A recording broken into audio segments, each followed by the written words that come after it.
നമസ്കാരം. മൂന്നാം കണ്ണ് ന്യൂസിലേക്ക് സ്വാഗതം.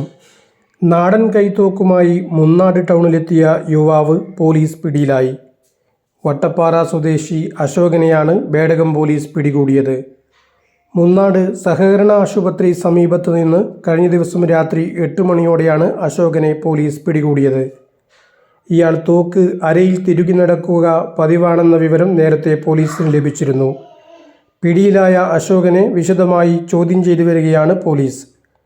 അതേസമയം അശോകൻ ഭാര്യയെ കൊല്ലുമെന്ന് പറഞ്ഞ് നടക്കുന്നതായുള്ള വിവരവും പോലീസിന് ലഭിച്ചിട്ടുണ്ട്. ന്യൂസ് ഡെസ്ക് മൂന്നാം കണ്ണ്.